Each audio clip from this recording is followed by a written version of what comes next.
Hello students, welcome to the channel study with Giri sisters. तो हम फिर से एमसीक्यू का जो सीरीज जो चला रहे थे उसमें हमने पॉलिनोमियल स्टार्ट किया था और पॉलिनोमियल का 7.3 के जितने भी एमसीक्यूज थे और वीएस थे वो हमने कंप्लीट कर लिया है। तो आज की इस वीडियो में हम स्टार्ट करेंगे एक्सरसाइज 7.4 और उसका आज हम कंप्लीट करेंगे एमसीक्यूज।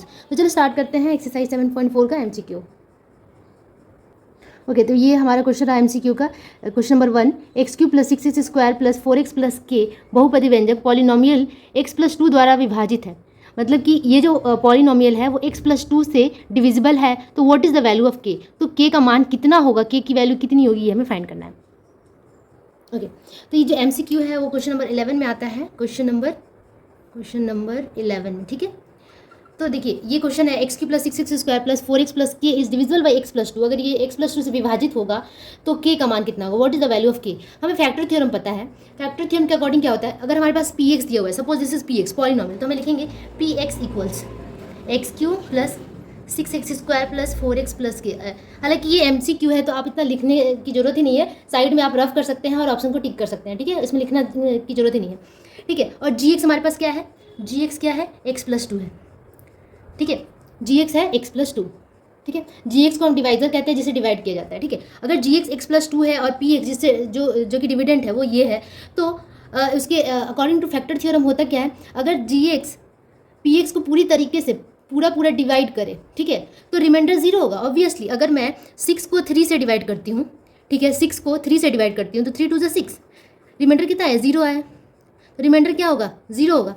ठीक है, उसी तरीके से हमें क्या करना है, अगर ये पूरी तरीके से डिविजिबल है, ऑब्वियसली अगर 6 3 से पूरी तरीके से डिविजिबल था तो रिमाइंडर कितना है, 0 आया। उसी तरीके से हम कह सकते हैं कि अगर px gx से पूरी तरह से डिवाइड है, डिविजिबल है, ठीक है, अच्छे से उसको विभाजित कर देता है, पूरा विभाजित कर देता है, तो वहाँ पे भी रिमाइंडर 0 हो जाएगा। तो हम कह सकते हैं कि रिमाइंडर 0 है। तो इसके लिए हमें क्या करना होगा, if px is divisible by gx then rx equals 0, और आप स्मॉल rx भी लिख सकते हैं, rx इक्वल्स 0। तो हमें rx निकालना होगा और हमें पता है कि rx कैसे निकालते हैं, रिमाइंडर कैसे निकालते हैं, by the remainder theorem, by factor theorem. This is by factor theorem. No need to write all this things, okay, because this is the MCQ, no need to write. But for the मतलब सिर्फ understanding के लिए आपको ये लिखना है, क्योंकि मुझे आपको समझाना है तो मैं लिख के बताऊंगी, नहीं तो आप भी कमेंट करोगे कि समझ में नहीं आया। ठीक है, समझ में आना चाहिए। तो px डिविजिबल है gx से, तो rx 0 होगा बाय द फैक्टर थ्योरम। और बाय रिमाइंडर थ्योरम हमें पता है कि हम rx कैसे निकालते हैं, रिमाइंडर कैसे निकालते हैं। जब भी हम gx का 0 फाइंड करते हैं, 0 of the gx, then we have to find the 0 of the gx। हमें gx का 0 निकालना होगा। gx का 0 निकालने के लिए इसको भी 0 से इक्वेट कर देते हैं, तो यहाँ आ जाएगा x+2 = 0, that is x equals -2। अगर x का वैल्यू -2 है, अब इस -2 को हम px में पुट कर देते हैं, बहुत ईजी।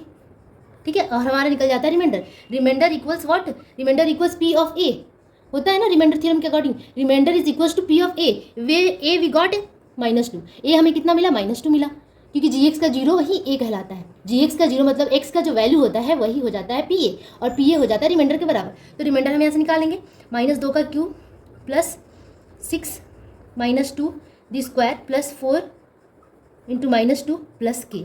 ठीक है, अब हमें पता है फैक्टर थ्योरम के अकॉर्डिंग कि रिमाइंडर इक्वल 0, तो इसको 0 से इक्वेट कर देते हैं, बहुत ईजी है, 0 से इक्वेट कर देते हैं। नाउ हम लिखेंगे 2 का क्यूब कितना होता है, 8 होता है, लेकिन यहाँ पे माइनस होगा क्योंकि माइनस है, और यहाँ पे 2 का स्क्वायर 4 6 = 24, ये 4 2 = 8 बट -8 होगा, प्लस k इक्वल्स 0। देन यहाँ से हम k का वैल्यू फाइंड कर लेंगे।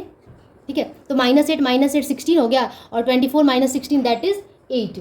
ठीक है, तो k + 8 = 0, that is k equals -8। अब मैं आपको बताती हूँ कि कैसे इसे कुछ सेकंड में ही बनाया जा सकता है। देखो, आपको हम करना क्या है, k का वैल्यू निकालना है, ये पूरी तरीके से डिविजिबल है, इसका मतलब कि फैक्टर थ्योरम के अकॉर्डिंग rx 0 होगा। ठीक है, अब यहाँ से इसको पुट कर देंगे, वैल्यू मन में ही वैल्यूज को पुट कर देंगे। ठीक है, और इसको 0 से इक्वेट कर देंगे। जैसे वैल्यूज को पुट करते हैं और इसको 0 से इक्वेट करते हैं, ऑब्वियसली हमें k का वैल्यू यहाँ पे मिल जाता है। इतना लिखने की जरूरत नहीं है, बस हमें कॉन्सेप्ट हमारे क्लियर होना चाहिए, इसलिए मैं इस तरीके से बता रही हूँ। अगर आपके एग्जाम में आए तो आप मन में ही इसको करके बस आंसर को टिक कर सकते हैं। तो आंसर कौन सा हुआ, k equals -8, C number is the answer, C option is the correct one. ठीक है, तो चलो मूव करते हैं नेक्स्ट क्वेश्चन पे। ओके, नेक्स्ट क्वेश्चन देखते हैं, क्वेश्चन नंबर 2। एक fx बहुपदी व्यंजक में f ऑफ -1/2 = 0 हो तो fx का एक उत्पादक है।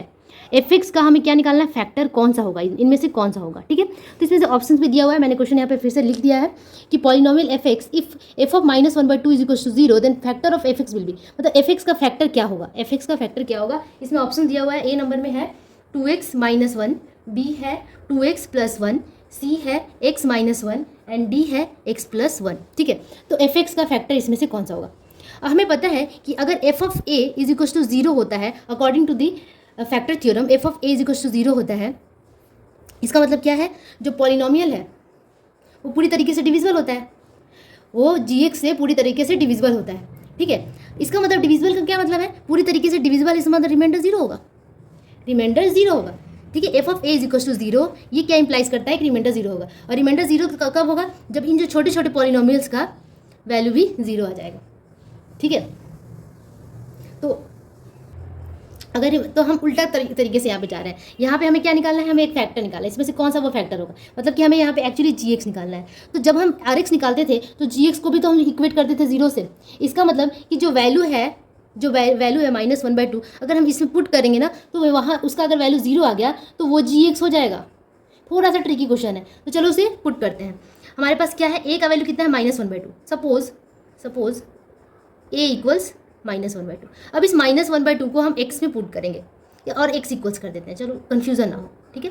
x इक्वल्स अगर मैं यहाँ पुट करती हूँ ऑप्शन में, क्योंकि उस तरीके से बनाया ही नहीं जा सकता, ऑप्शन में ही पुट करना होगा।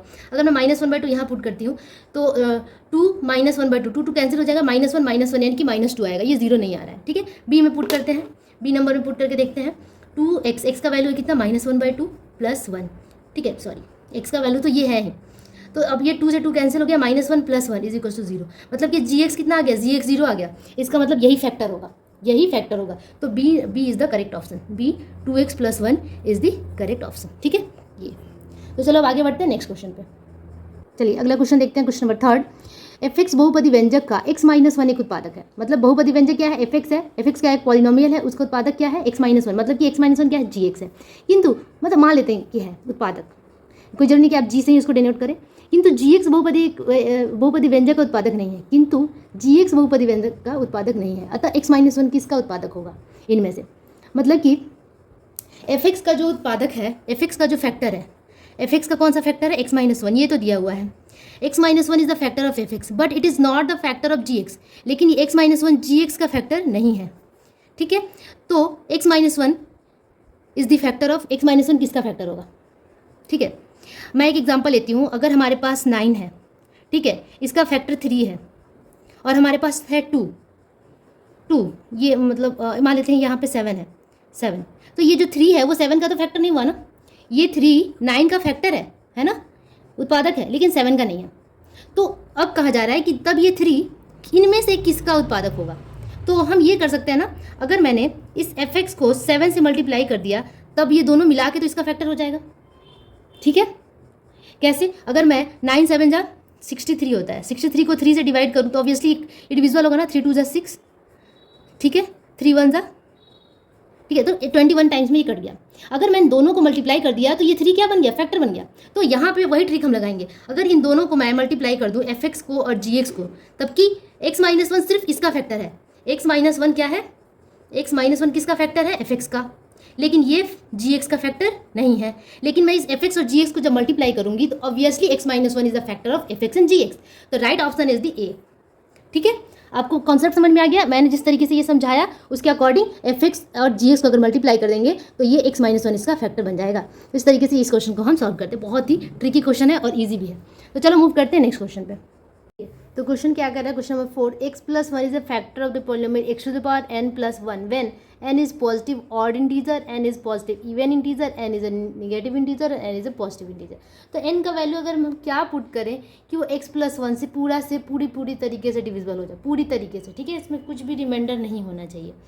तो ऑब्वियसली अगर मैं यहाँ पे 2 पुट कर दूँ, ठीक है, तो ये बन जाएगा क्या, x² + 1, तो मैं ये कर सकती हूँ ना, x² + 1 का स्क्वायर फॉर्मूला होता है a² + b², a + b the whole square minus 2ab, मतलब कुछ ना कुछ बच जाएगा। तो ऑब्वियसली ये इवन नहीं होगा। पॉजिटिव अगर मैं निगेटिव इंटीजर कहूँ तो बिल्कुल भी नहीं, अगर यहाँ पे -1 या कुछ पुट कर दें तो पूरा वैल्यू चेंज हो जाएगा जो इससे डिविजिबल नहीं होगा, ठीक है। तो पॉजिटिव इंटीजर सिर्फ लेती हूँ तो यही वाला आएगा, ठीक है। कोई भी पॉजिटिव इंटीजर अगर 3 भी पकड़ लें तो नहीं होगा। लेकिन अगर पॉजिटिव ऑड इंटीजर मैं एक ले लूँ, n का वैल्यू अगर मैं 1 ले लेती हूँ, n इज इक्वल टू 1, तो क्या हो जाएगा x प्लस 1। तो ये क्या होगा, पूरी तरीके से डिविजिबल हो जाएगा x प्लस 1 से, ठीक है। तो पूरी तरीके से डिविजिबल हो जाएगा। तो आंसर क्या होगा, ए नंबर, ठीक है। n is a positive odd integer, ठीक है। अब मूव करते हैं क्वेश्चन नंबर 5 पे। ओके, तो ये क्वेश्चन बहुत वेरी वेरी इंपॉर्टेंट क्वेश्चन है। A to the power a x to the power 4 plus b n, sorry a x नहीं होगा, एन ही होगा, हाँ एन टू द पावर 4 है, sorry, b n to the power 3 n cube c n square plus d n plus e is the polynomial and the factor is n square minus 1। Then इसमें से कौन सा relation सही है, ठीक है। Factor क्या दिया है, एन स्क्वायर माइनस 1, और ये दिया है पॉलिनोमियल, ठीक है। पॉलिनोमियल हमारे पास क्या है, सपोज एफ एक्स है, एफ एक्स यहाँ पे एन का टर्म है ना, तो एफ एन लिखेंगे, a n 4 plus b n cube plus c n square plus d n plus e है, ठीक है। एंड जी एन क्या है, जी एक्स समझ सकते हैं, एन स्क्वायर माइनस 1, ठीक है। तो हमें क्या प्रूफ करना है कि इसमें से कौन सा रिलेशन सेटिफाई करेगा if n square minus 1 is the factor of f n, ठीक है। तो जब भी इस तरीके का कंडीशन होता है, अगर ये इसका फैक्टर है तो ऑब्वियसली इसका हम एन निकाल सकते हैं, इसका हम 0 निकाल सकते हैं, तो 0 ऑफ द पॉलिनोमियल निकालेंगे, 0 ऑफ द जी एन, तो इसको 0 से इक्वेट कर देंगे, n square minus 1 equal 0, that is n plus 1 और एन माइनस 1 इक्वल 0। तो एन का वैल्यू क्या आया, एक बार आया -1 और दूसरी बार आया +1, ठीक है। अब एन का मान, एन की वैल्यू अगर हम -1 रखें, पुटिंग एन इक्वल्स -1, तो पॉलिनोमियल पी एन में क्या चेंज होगा, सॉरी एफ एन में क्या चेंज होगा, एफ एन हो जाएगा ए -1 का पावर 4 प्लस बी -1 का क्यूब प्लस सी -1 का square plus D -1 plus e, ठीक है। तो ये इसका वैल्यू निकालते हैं, ए ही रहेगा क्योंकि ये माइनस प्लस में चेंज हो जाएगा, यहाँ पे माइनस बी होगा, यहाँ पे होगा प्लस सी, यहाँ माइनस डी प्लस ई, ठीक है। ये इक्वेशन नंबर 1 बन गया, ठीक है।